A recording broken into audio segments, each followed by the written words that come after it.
Iniciando, então, a leitura do livro Mecanismos da Mediunidade, pelo espírito André Luiz, psicografia de Francisco Cândido Xavier e Valdo Vieira. Registros de Allan Kardec. No estado de desprendimento em que fica colocado, o espírito do sonâmbulo entra em comunicação mais fácil com os outros espíritos encarnados ou não encarnados, comunicação que se estabelece pelo contato dos fluidos que compõem o perispírito e serve de transmissão ao pensamento como o fio elétrico. O Livro dos Espíritos, página 233, FEB, 27ª edição. Salvo algumas exceções, o médium exprime o pensamento dos espíritos por meios mecânicos que lhe estão à disposição, e a expressão desse pensamento pode e deve mesmo, as mais das vezes, ressentir-se da imperfeição de tais meios. O Livro dos Médiuns, página 229, FEB, 26ª edição.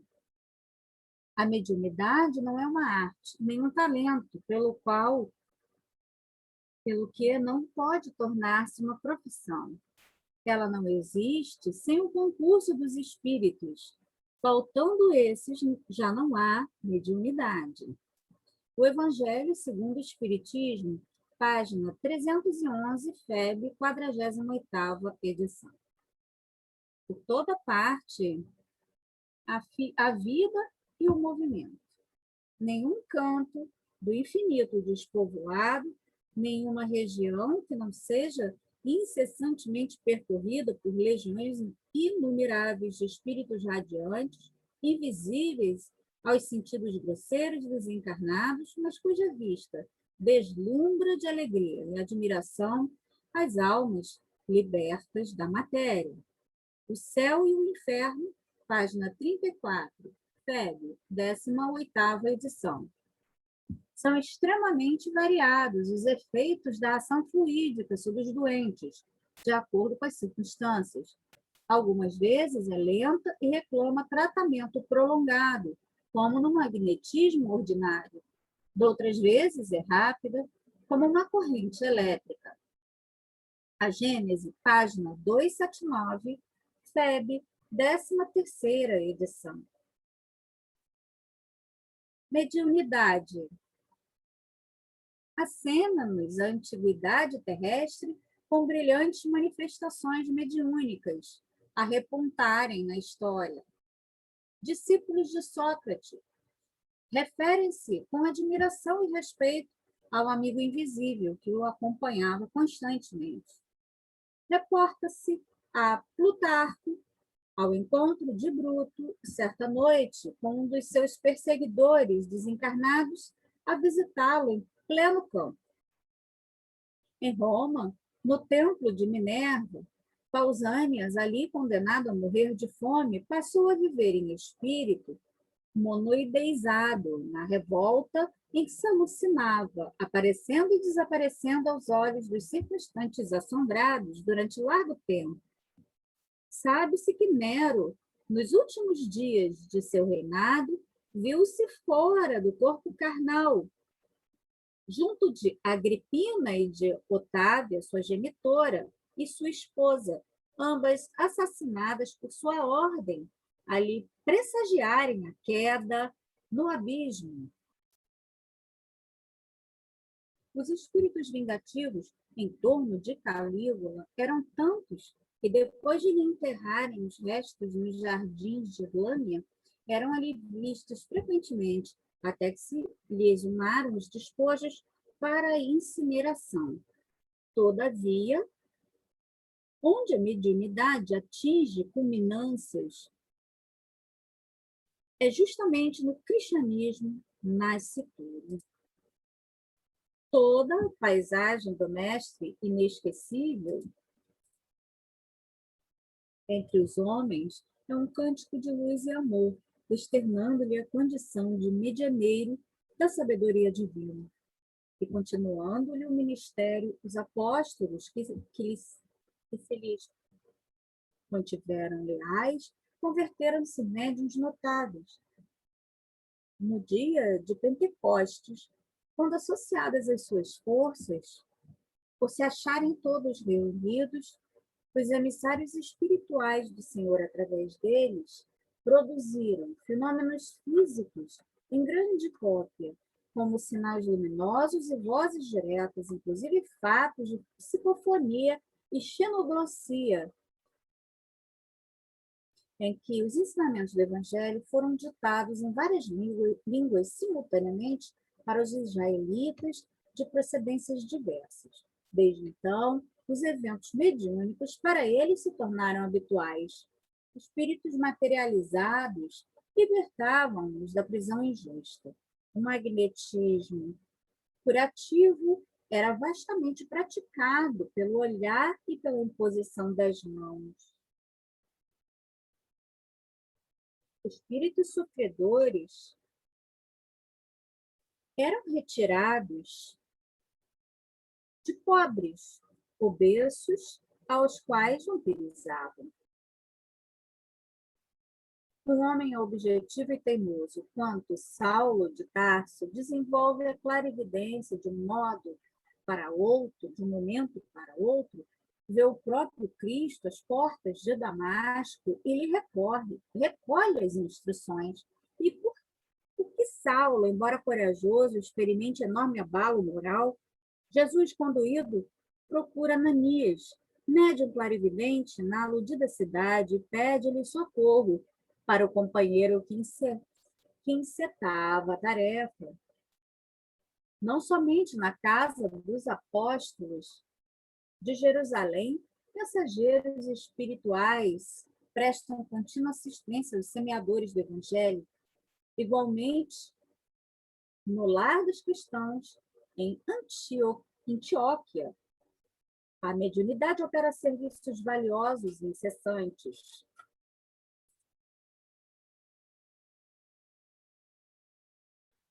Dentre os médiuns aí reunidos, um deles, de nome Ágapo, incorpora um espírito benfeitor que realiza importante premonição. E nessa mesma igreja, vários instrumentos medianímicos aglutinados favorecem a produção da voz direta, consignando expressiva incumbência a Paulo e Barnabé. Em Trode, o apóstolo da gentilidade recebe a visita de um varão, em espírito, a pedir-lhe concurso fraterno. E tanto quanto acontece hoje, os médiuns de ontem, apesar de guardarem consigo a bênção divina, experimentavam injustiça e perseguição. Quase por toda parte padeciam inquéritos e sarcasmos, vilipêndios e tentações. Logo no início das atividades mediúnicas que lhes dizem respeito, veem-se Pedro e João segregados no cárcere. Estevão é lapidado. Tiago, o filho de Zebedeu, é morto a golpes de espada. Paulo de Tarso é preso e açoitado várias vezes. A mediunidade que prossegue, fugindo entre os mártires cristãos sacrificados nas festas circenses, não se eclipsa, ainda mesmo quando o ensinamento de Jesus passa a sofrer estagnação por impositivos de ordem política. Apenas há alguns anos, alguns séculos, vimos Francisco de Assis exalçando-a em luminosos acontecimentos, Lutero transitando entre visões, Teresa d'Ávila em admiráveis desdobramentos, José de Cupertino levitando ante a espantada observação do Papa Urbano VIII. Isso é vindouro. Recolhendo afastado do corpo físico anotações de vários planos espirituais que ele próprio filtra para o conhecimento humano, sendo as concepções de sua época. Compreendemos, assim, a validade permanente do esforço de André Luiz, servindo-se de estudos e conclusões de conceituados cientistas terrenos, Tenta também aqui colaborar na elucidação dos problemas da mediunidade, cada vez mais inquietante na vida conturbada do mundo moderno, sem recomendar de modo algum a prática do hipnotismo em nossos tempos espíritas, a ele recorre de escantilhão para fazer mais amplamente compreendidos os múltiplos fenômenos da conjugação de ondas mentais, além de, com isso, demonstrar que a força magnética é simples agente, sem ser a causa das ocorrências medianímicas nascidas invariavelmente de espírito para espírito. Em nosso campo de ação, temos livros que consolam e restauram, medicam e alimentam, tanto quanto aqueles que propõem, que concluem, argumentam e esclarecem. Nesse critério, surpreendemos aqui um livro que estuda. Meditemos, pois, sobre suas páginas. Emmanuel, Uberaba, 6 de agosto de 1959. Sobre o tema dessa obra, André Luiz é o autor de outro livro, intitulado Nos Domínios da Mediunidade.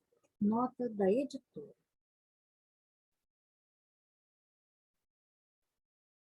Ante a mediunidade. Depois de um século de mediunidade à luz da doutrina espírita, com inequívocas provas da sobrevivência, nas quais a abnegação dos mensageiros divinos e a tolerância de muitos sensitivos foram colocadas à prova, temos-la ainda hoje incompreendida e ridicularizada. Os intelectuais vinculados ao ateísmo prático desprezam-na até agora, enquanto os cientistas que a experimentam se recolhem quase todos aos palanques da metapsíquica, observando-a com reserva. Junto deles, porém, os espíritas sustentam-lhe a bandeira de trabalho e revelação conscientes de sua presença e significado perante a vida. Taxados muitas vezes de fanáticos, prosseguem eles a feição de pioneiros, desbravando, sofrendo, ajudando e construindo, atentos aos princípios enfeixados por Allan Kardec em sua codificação basilar. Alguém disse que os espíritas pretenderam misturar no espiritismo ciência e religião, o que resultou em grande prejuízo para a sua parte científica, e acentuou que um historiador, ao analisar as ordenações de Carlos Magno, não pensa em além-túmulo, que um fisiologista, assinalando as contrações musculares de um rã, não fala em esferas ultraterrestres, e que um químico, ao dosar o azoto da lecitina, não se deixa impressionar por nenhuma fraseologia da sobrevivência humana, acrescentando que, em metapsíquica, é necessário proceder de igual modo, abstendo-se o pesquisador de sonhar com mundos etéreos ou emanações anímicas, de maneira a permanecer no terra a terra, acima de qualquer coisa, para somente indagar, muito humildemente, se tal ou tal fenômeno é verdadeiro, sem o propósito de desvendar os mistérios de nossas vidas pregressas ou vindouras.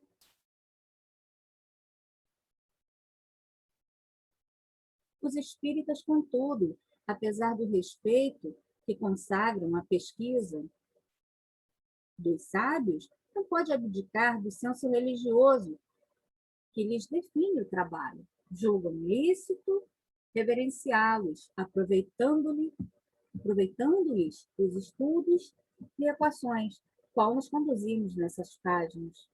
Tanto quanto eles mesmos, os sábios, lhes homenageiam o esforço utilizando-lhes o campo de atividade para experimentos e anotações. Consideram os espíritas que o historiador, o fisiologista e o químico podem não pensar em além-túmulo, mas não conseguem avançar desprovidos de senso moral, Porquanto o historiador sem dignidade é veículo de imprudência. O fisiologista sem respeito para consigo próprio quase sempre se transforma em carrasco da vida humana, e o químico desalmado facilmente se converte em agente da morte. Se caminham atentos à mensagem das esferas espirituais, isso não quer dizer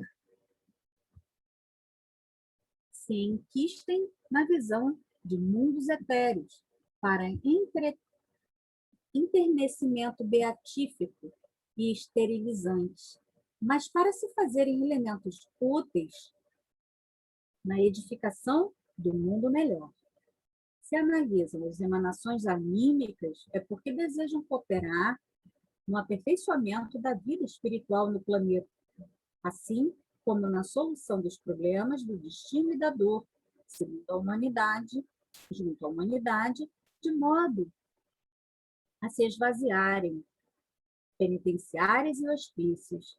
E se algo procuram acima do terra a terra, esse algo é a educação de si mesmos, através do bem puro aos semelhantes, com o que aspiram, sem pretensão a orientar o fenômeno a serviço dos homens, para que o fenômeno não se reduza à simples curiosidade da inteligência. Quanto mais investiga a natureza, mais se convence o homem de que vive num reino de ondas transfiguradas em luz, eletricidade, calor ou matéria, segundo o padrão vibratório em que se exprimem. Existem, no entanto, outras manifestações da luz, da eletricidade, do calor e da matéria desconhecidas nas faixas da evolução humana, das quais, por enquanto, somente poderemos recolher informações pelas vias do espírito.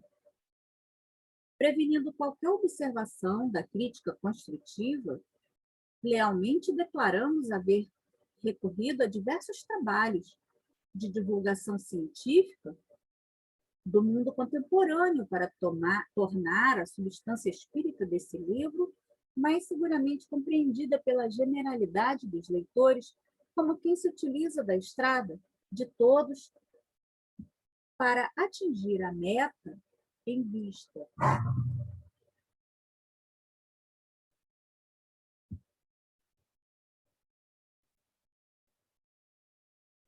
Sem maiores dificuldades para os companheiros de excursão. Aliás, quanto aos apontamentos científicos humanos, é preciso reconhecer-lhe o caráter passageiro, no que se refere à definição e nomenclatura, atentos à circunstância de que a experimentação constante induz os cientistas de um século a considerar muitas vezes como superado o trabalho dos cientistas que os precederam. Assim, as notas dessa natureza nesse volume, tomadas naturalmente ao acervo de informações e deduções dos estudiosos da atualidade terrestre, valem aqui por vestimenta necessária, mas transitória, da explicação espírita da mediunidade, que é no presente livro o corpo de ideias a ser apresentado. Não podemos esquecer a obrigação de cultuar a mediunidade e acrisolá-la, aparelhando-nos com os recursos precisos ao conhecimento de nós mesmos. A parapsicologia nas universidades e o estudo dos mecanismos do cérebro e do sonho, do magnetismo e do pensamento nas instituições ligadas à psiquiatria e às ciências mentais, embora dirigidos noutros rumos, chegarão igualmente à verdade, mas antes que se integrem conscientemente no plano da redenção humana, burilemos, por nossa vez, a mediunidade à luz da doutrina espírita, que revive a doutrina de Jesus, no reconhecimento de que não basta a observação dos fatos em si, mas também que se fazem indispensáveis a disciplina e a iluminação dos ingredientes morais que os constituem, a fim de que, se tornem fatores de aprimoramento e felicidade a benefício da criatura em trânsito para a realidade maior. André Luiz, Uberaba, 11 de agosto de 1959. A convite do espírito André Luiz, os médiuns Francisco Cândido Xavier e Valdo Vieira receberam os textos desse livro em noites de quintas e terças-feiras, na cidade de Uberaba, estado de Minas Gerais. O prefácio de Emmanuel e os capítulos pares foram escritos pelo médium Francisco Cândido Xavier e o prefácio de André Luiz e os capítulos ímpares foram recebidos pelo médium Valdo Vieira. Nota dos médiuns.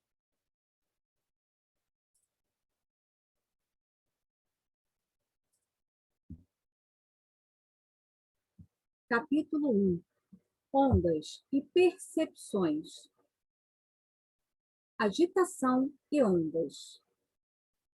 Em seguida, esforços persistentes de muitos espíritos sábios encarnados no mundo e patrocinando a evolução, a inteligência do século XX compreende que a Terra é um magneto de gigantescas proporções, constituído de forças atômicas condicionadas e cercado por essas mesmas forças em combinações multiformes, compondo o chamado campo eletromagnético, em que o planeta, no ritmo de seus próprios movimentos, se tipifica na imensidade cósmica.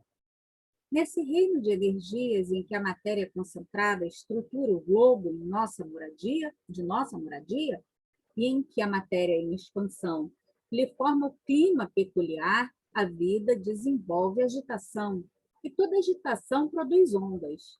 Uma frase que emitimos ou um instrumento que vibra criam ondas sonoras.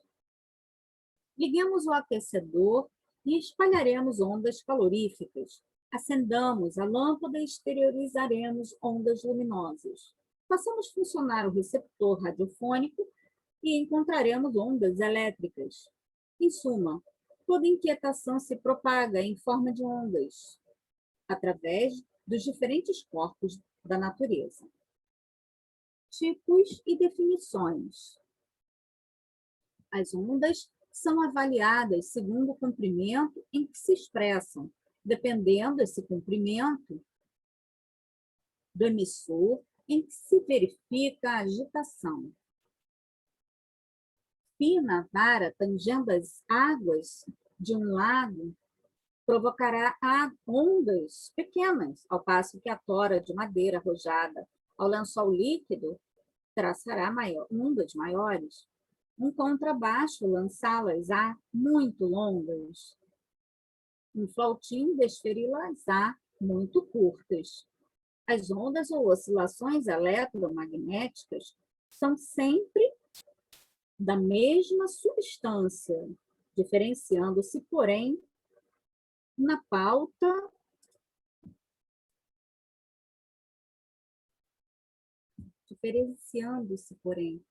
pauta do seu comprimento ou distância que se segue do penacho ou crista de uma onda à crista da onda seguinte, em vibrações mais ou menos rápidas, conforme as leis de ritmo em que se lhes identifica a frequência diversa. O que é, no entanto, uma onda? A falta de terminologia mais clara, diremos que uma onda é determinada forma de ressurreição da energia por intermédio do elemento particular que a veicula ou estabelece. Partindo de semelhante princípio, entenderemos que a fonte primordial de qualquer irradiação é o átomo ou partes dele em agitação, despedindo raios ou ondas que se articulam de acordo com as oscilações que emite. Homem e ondas. Simplificando conceitos em torno da escala das ondas, recordemos que oscilando de maneira integral, sacudidos simplesmente nos elétrons de suas órbitas ou excitados apenas em seus núcleos, os átomos lançam de si ondas que produzem calor e som, luz e raios gama através de inumeráveis combinações. Assim é que entre as ondas da corrente alternada para objetivos industriais, as ondas do rádio, as da luz e dos raios-x, tanto quanto as que definem os raios cósmicos e as que se sobrepõem além deles, não existe qualquer diferença de natureza, mas sim de frequência, considerando o modo em que se exprimem. E o homem, colocado nas faixas desse imenso domínio, em que a matéria, quanto mais estudada, mais se revela, qual feixe de forças em temporária associação, somente assinala as ondas que se lhe afinam com o modo de ser. Temo-lo dessa maneira, o viajante do cosmos, respirando num vastíssimo império de ondas que se comportam como massa ou vice-versa, condicionado nas suas percepções à escala do progresso que já alcançou. Progresso esse que se mostra sempre acrescentado pelo patrimônio de experiência em que se gradua, no campo mental que lhe é característico, em cujas dimensões revela o que a vida já lhe deu, ou tempo de evolução e aquilo que ele próprio já deu à vida, ou tempo de esforço pessoal na construção do destino. Para a valorização e enriquecimento do caminho que lhe compete percorrer, recebe dessa mesma vida que o acalenta e a que deve servir o tesouro do cérebro, por intermédio do qual exterioriza as ondas que lhe marcam a individualidade, no concerto das forças universais, e absorve aquelas com as quais pode entrar em sintonia, ampliando os recursos do seu cabedal de conhecimento, e das quais se deve aproveitar no aprimoramento intensivo de si mesmo, no trabalho da própria sublimação. Continente do infrassom. Ajustam-se ouvidos e olhos humanos a balizas naturais de percepção, circunscritos aos implementos da própria estrutura, abaixo de 35 a 40 vibrações por segundo. Criatura encarnada, ou que ainda se mostre fora do corpo físico em condições análogas, movimenta-se no império dos infrações, porquanto os sons continuam existindo sem que disponha de recursos para assinalá-lo. Nota do autor espiritual. Outros autores admitem que esses infrações começam abaixo de 18 vibrações por segundo. Continuando, a ponte, pressionada por grande veículo, ou a locomotiva que avança sobre trilhos, agita a porta de residência não distante, porta essa cuja inquietação se comunica a outras portas mais afastadas, em regime de transmissão infrassom. Nesse domínio das correntes imperceptíveis, identificaremos as ondas eletromagnéticas de Hertz a se exteriorizarem da antena alimentada pela energia elétrica e que, apresentando frequência aumentada, com o emprego dos chamados circuitos oscilantes, constituídos com o auxílio de condensadores, produzem as ondas da telegrafia sem fio e do rádio comum, começando pelas ondas longas, até aproximadamente 1.000 metros, na medida equivalente à frequência de 300.000 vibrações por segundo, ou 300 quilociclos, e avançando pelas ondas curtas, além das quais se localizam as ondas métricas ou decimétricas, disciplinadas em serviço do radar e da televisão. Em semelhantes faixas da vida que a ciência terrestre assinala como o continente do infrassom, circulam forças complexas. Contudo, para o espírito encarnado ou ainda condicionado às sensações do plano físico, não existe nessas províncias da natureza senão silêncio. Sons perceptíveis. Aumente-se a frequência das ondas nascidas do movimento incessante do universo e o homem alcançará a escala dos sons perceptíveis, mais exatamente qualificáveis, nas cordas graves do piano. Nesse ponto, penetraremos a esfera das percepções sensoriais da criatura terrestre, porquanto nesse grau vibratório as ondas se transubstanciam em fontes sonoras que afetam o tímpano, gerando os tons de Tartini, ou tons de combinação, com efeitos psíquicos, segundo as disposições mentais de cada indivíduo. Eleva-se o diapasão. Sons médios, mais altos, agudos, superagudos. Na fronteira aproximada de pouco além de 15.000 vibrações por segundo, não raro o ouvido vulgar atinge a zona limite. Há pessoas, contudo, que depois desses marcos ouvem ainda animais diversos, quais os cães, portadores de profunda acuidade auditiva, escutam ruídos no ultrassom para além das 40.000 vibrações por segundo. Prossegue a escala ascendente em recursos e proporções inimagináveis aos sentidos vinculados ao mundo físico. Outros reinos ondulatórios, salientando-se no oceano da vida infinita, outros reinos ondulatórios se espraiam, ofertando novos campos de evolução ao espírito que a mente ajustada a peculiaridades do planeta não consegue perceber. Sigamos através das oscilações mais curtas e seremos defrontados pelas ondas do infravermelho. Começam a luz e as cores visíveis ao olhar humano. As micro-ondas em manifestação ascendente, determinam nas fibras retinianas, segundo os potenciais elétricos que lhes são próprios, as imagens das 7 cores fundamentais, facilmente descortináveis na luz branca, que as sintetiza.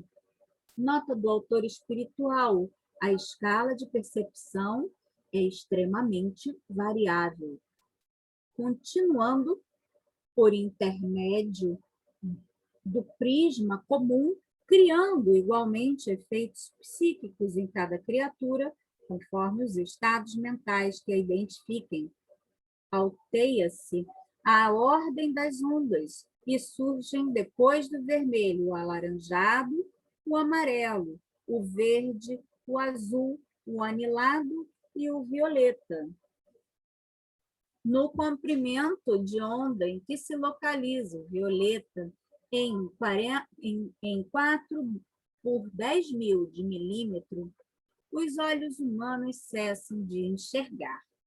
Todavia, a série das oscilações continua em progressão constante e a chapa fotográfica, situada na vizinhança do espectro, revela a ação fotoquímica do ultravioleta e, ultrapassando-o, aparecem as ondas imensamente curtas dos raios X, dos raios gama, dirigindo-se para os raios cósmicos, a cruzarem por todos os departamentos do globo. Semelhantes notas oferecem ligeira ideia da transcendência das ondas nos reinos do espírito, com base nas forças do pensamento. Capítulo 2. Conquistas da microfísica. primórdios da eletrônica. Espíritos eminentes, atendendo aos imperativos da investigação científica entre os homens, volvem da espiritualidade ao plano terrestre, incentivando estudos acerca da natureza ondulatória do universo. A eletrônica balbucia as primeiras notas com Tales de Mileto, 600 anos antes do Cristo. O grande filósofo que tinha crença na unidade essencial da natureza observa a eletrização no âmbar, elétron em grego. Seus apontamentos sobre as emanações luminosas são retomados no curso do tempo por Herão de Alexandria e outras grandes inteligências, culminando nos raciocínios de Descartes no século XVII, que, inspirado na teoria atômica dos gregos, conclui, 300 anos antes da descoberta do elétron, que na base do átomo deveria existir uma partícula primitiva, chegando a desenhá-la com surpreendente rigor de concepção, como sendo um remoinho, ou imagem aproximada dos recursos energéticos que o constituem. Logo após, Isaac Newton realiza a decomposição da luz branca nas 7 cores do prisma, apresentando ainda a ideia de que os fenômenos luminosos seriam correntes corpusculares, sem excluir a hipótese de ondas vibratórias a se expandirem no ar. Huygens prossegue na experimentação e defende a teoria do éter luminoso, teoria ondulatória. Franklin teoriza sobre o fluido elétrico e propõe a hipótese atômica da eletricidade, tentando classificá-la como sendo formada de grânulos sutis, perfeitamente identificáveis aos remoinhos eletrônicos hoje imaginados. Campo eletromagnético. Nos primórdios do século XIX, aparece Thomas Young, examinando as ocorrências da reflexão, interferência e difração da luz, fundamentando-se sobre a ação ondulatória, seguindo-se-lhe Fresnel a consolidar-lhe as deduções. Sucedem-se investigadores e pioneiros até que, em 1869, Maxwell afirma, sem que as suas acessões lograssem despertar maior interesse nos sábios de seu tempo, que as ondulações de luz nasciam de um campo magnético associado a um campo elétrico, anunciando a correlação entre a eletricidade e a luz e assegurando que as linhas de força extravasam dos circuitos, assaltando o espaço, ambiente e expandindo-se como pulsações ondulatórias. Cria ele a notável teoria eletromagnética.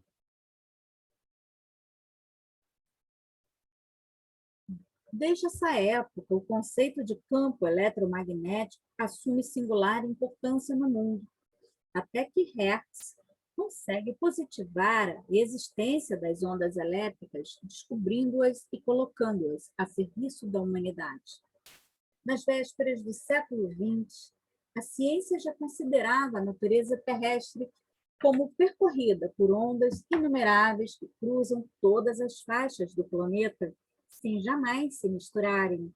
Entretanto, certa indagação se generalizara. Reconhecido o mundo como vasto magneto, composto de átomos, e sabendo-se que as ondas provinham deles, como poderiam os sistemas atômicos gerá-las, criando, por exemplo, o calor e a luz? Estrutura do átomo. Max Planck, distinto físico alemão, repara em 1900 que o átomo em lançamento em lançando energia, não procede em fluxo contínuo, mas sim por arremessos individuais, ou mais propriamente através de grânulos de energia, estabelecendo a teoria dos quanta de energia. Foi então que Niels Bohr deduziu que a descoberta de Planck somente se explicaria pelo fato de gravitarem os elétrons ao redor do núcleo, no sistema atômico, em órbitas seguramente definidas, a exteriorizarem energia, não girando como os planetas em torno do Sol, mas saltando de inesperado de uma camada para outra. E procedendo mais por intuição que por observação, mentalizou o átomo como sendo um núcleo cercado, no máximo, de 7 camadas concêntricas, plenamente isoladas entre si, no seio das quais os elétrons circulam livremente em todos os sentidos. Os que se localizam nas zonas periféricas são aqueles que mais facilmente se deslocam, patrocinando a projeção de raios luminosos, ao passo que os elétrons aglutinados nas camadas profundas mais jungidos ao núcleo, quando mudam de órbita, deixam escapar raios mais curtos, a se graduarem na série dos raios X. Aplicada à teoria de Bohr em multifários setores da demonstração objetiva, ela alcançou encorajadoras confirmações. E, com isso, dentro das possíveis definições terrestres, o cientista dinamarquês preparou o caminho a mais amplo entendimento da luz. Estado radiante e raios-x. A ciência da Terra acreditava antigamente que os átomos fossem corpúsculos eternos e indivisíveis, elementos conjugados entre si, entrelaçavam-se e se separavam, plasmando formas diversas. Seriam, como vasto, mas limitado capital da vida, de que a natureza poderia dispor sem qualquer desperdício. No último quartel do século XIX, porém, singulares alterações marcaram os passos da física, retomando experiências iniciadas pelo cientista alemão Hittorf. William Crookes valeu-se de um tubo de vidro fechado, no qual obtinha grande rarefação do ar, fazendo passar através dele uma corrente elétrica oriunda de alto potencial. Semelhante tubo poderia conter 2 ou mais eletrodos, cátodos e ânodos, ou polos negativos e positivos, respectivamente, formados por fios de platina e rematados em placas metálicas de substância e molde variáveis. Efetuada a corrente, o grande físico notou que do cátodo partiam raios que, atingindo a parede oposta do vidro, nela formavam certa luminosidade fluorescente. Crookes classificou como sendo radiante o estado em que se mostrava o gás contido no recipiente e declarou guardar a impressão de que conseguiria reter os corpúsculos que entretecem a base física do universo. Mas depois dele aparece Röntgen, que lhe retoma as investigações e, projetando os raios catódicos sobre tela metálica, colocou a própria mão entre o tubo e a pequena chapa recamada de substância fluorescente, observando que os ossos se destacavam em cor escura na carne que se fizera transparente. Os raios X, ou raios Röntgen, foram desde então, trazidos à consideração do mundo. Elétron e radioatividade. O jovem pesquisador francês Jean Perrin, utilizando a ampola de Crookes e o eletroscópio, conseguiu positivar a existência do elétron como partícula elétrica, viajando com rapidez vertiginosa. Pairava no ar a indagação sobre a massa e a expressão elétrica de semelhante partícula. Surge, todavia, José Thomson, distinto físico inglês, que, estudando-a do ponto de vista de um projétil em movimento, consegue determinar-lhe a massa, que é aproximadamente 1.850 vezes menor que a do átomo, conhecido por mais leve, o hidrogênio, calculando-lhe ainda, com relativa segurança, a carga e a velocidade. Os apontamentos objetivos em torno do elétron incentivaram novos estudos do infinitamente pequeno. Animado pelos êxitos dos raios de Röntgen, Henri Becquerel, com o auxílio de amigos espirituais, porque até então o gênio científico na Terra desconhecia o extenso cabedal radioativo do urânio, escolhe esse elemento para a pesquisa de novas fontes de raio-x e surpreende as radiações diferentes que encaminham o casal Curie à descoberta do rádio.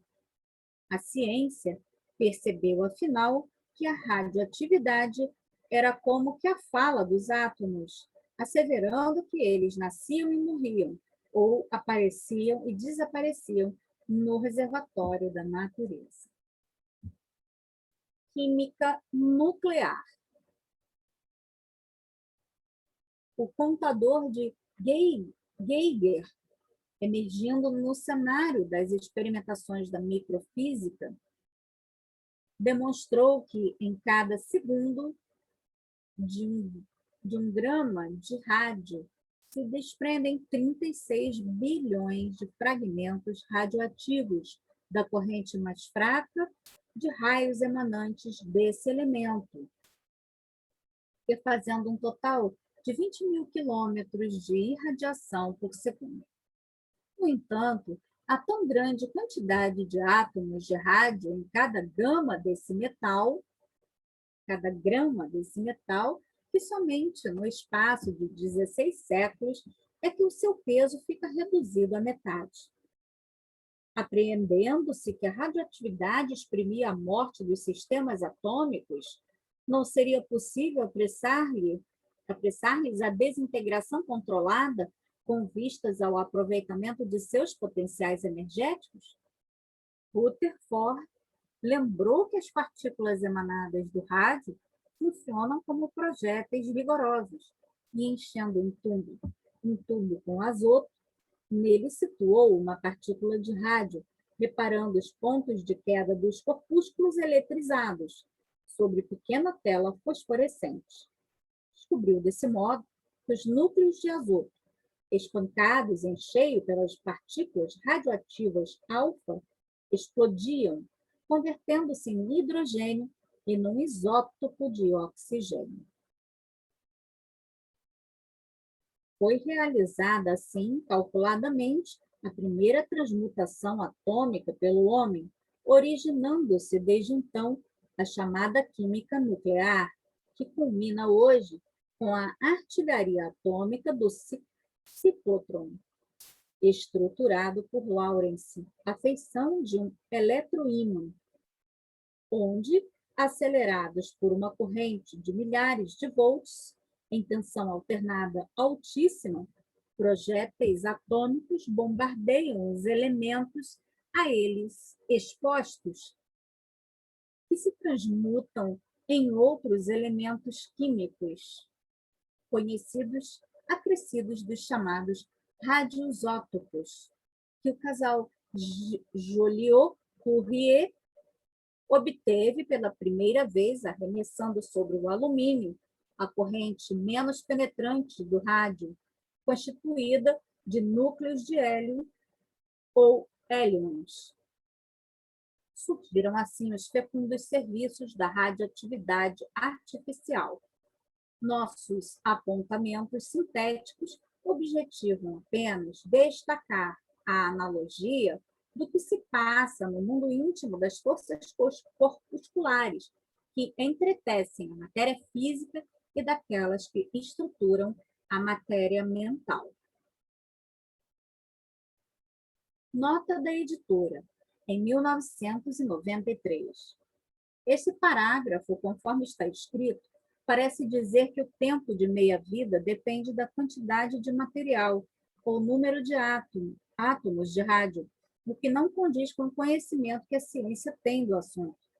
Lembra Emmanuel, no prefácio, que André Luiz se serviu desta obra de estudos e conclusões de cientistas da Terra, podendo então ter havido, quanto ao assunto em pauta, entendimento imperfeito ou do autor espiritual ou do médium, ou da fonte científica da qual se originou o parágrafo.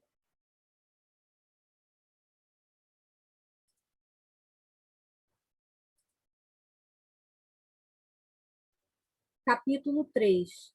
Fótons e fluido cósmico. Estrutura da luz. Clerk Maxwell, centralizado nos estudos do eletromagnetismo, previra que todas as irradiações, inclusive a luz visível, pressionam os demais corpos. Observações experimentais com o jato de uma lâmpada sobre um feixe de poeira mostraram que o feixe se acurvou, como se impelido por leve corrente de força. Semelhante corrente foi medida acusando insignificante percentagem de pressão, mas o bastante para provar que a luz era dotada de massa.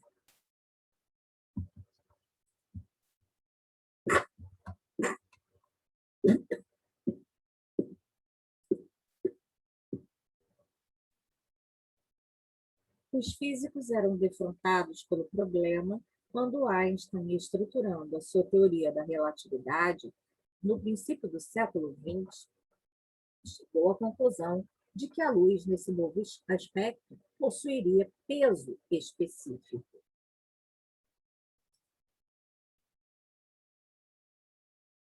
Isso implicava a existência de massa para a luz. Como conciliar vibração e peso, onda e massa?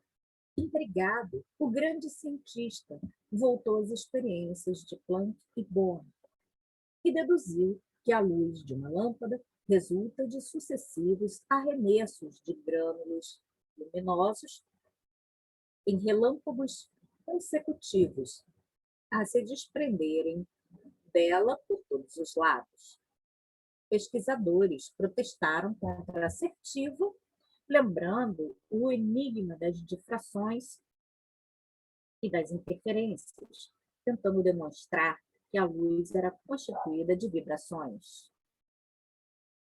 Einstein, contudo, recorreu ao efeito fotoelétrico, pelo qual a incidência de um raio luminoso sobre uma película de sódio ou potássio determina a expulsão de elétrons da mesma película, elétrons cuja velocidade pode ser medida com exatidão e geralmente concedeu os grânulos luminosos ou fótons, que se arrojando sobre os elétrons de sódio e potássio lhes provoca o deslocamento com tanto mais violência quanto mais concentrada for a energia dos fótons.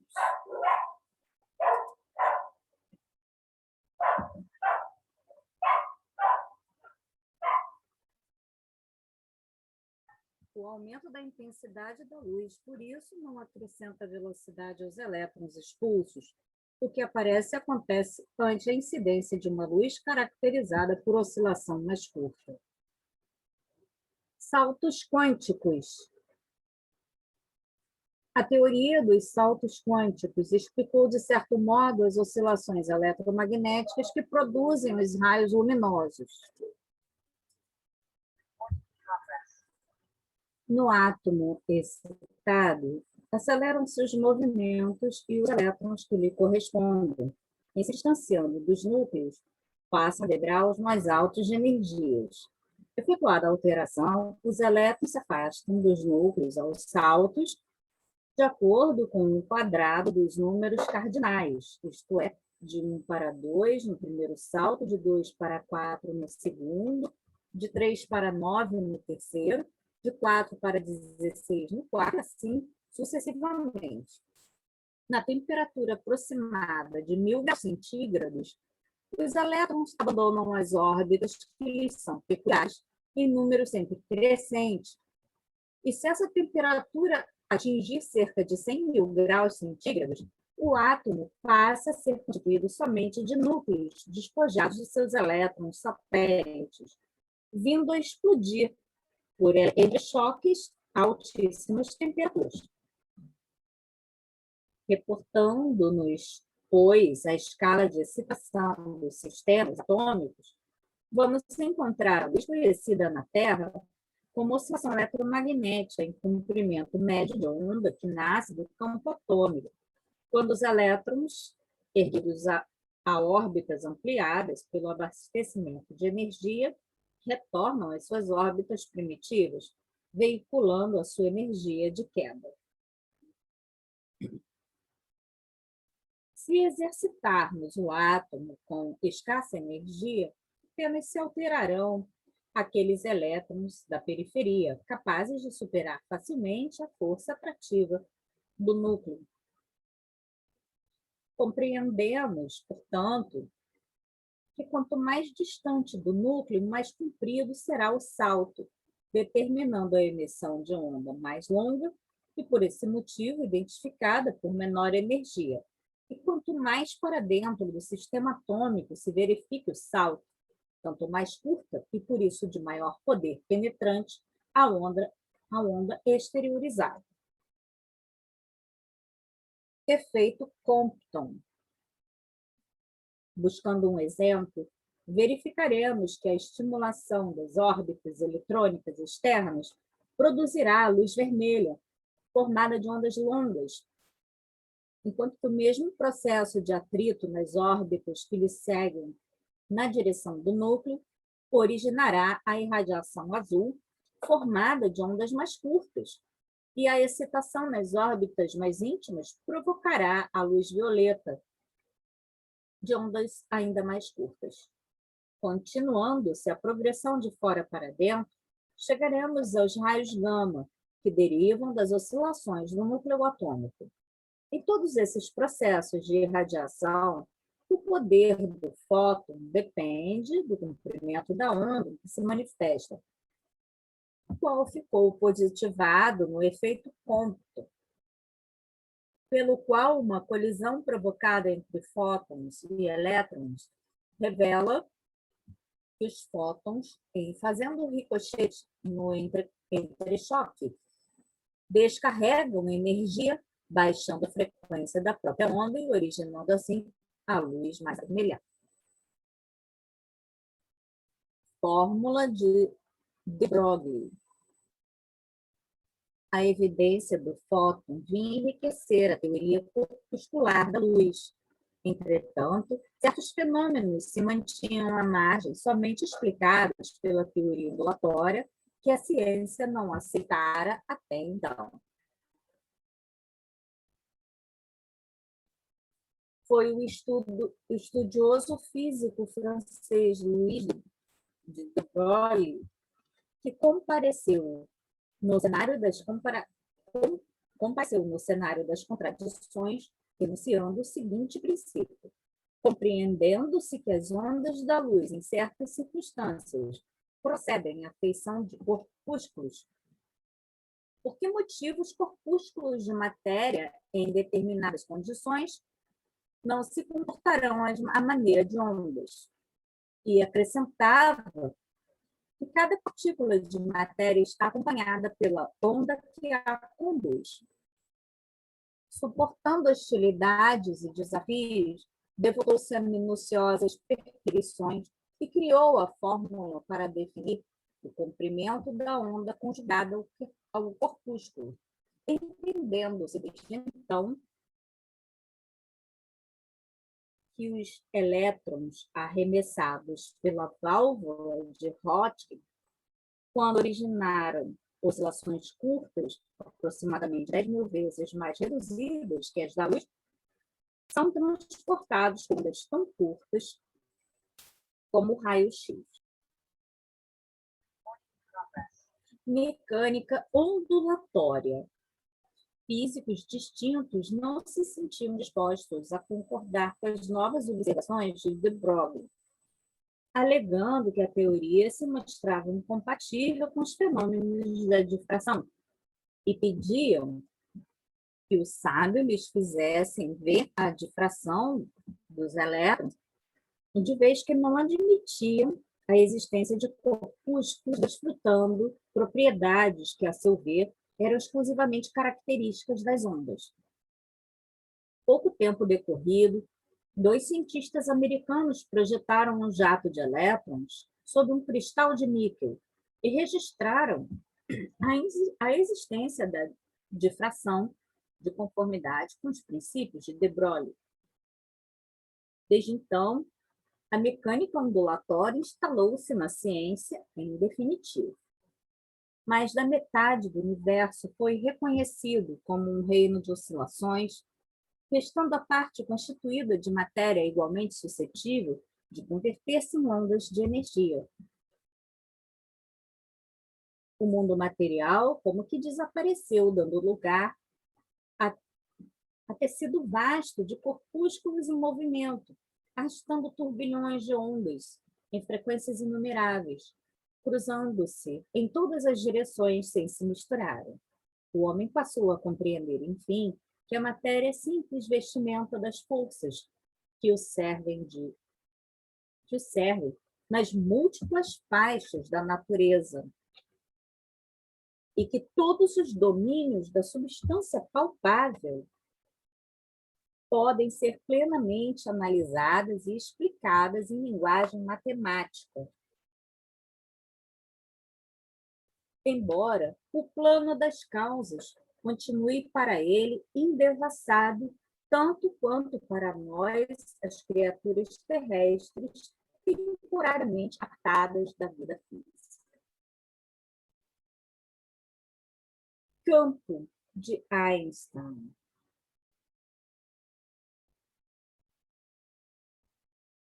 Conhecemos a gama das ondas, sabemos que a luz se desloca em feixes corpusculares, que denominamos fótons.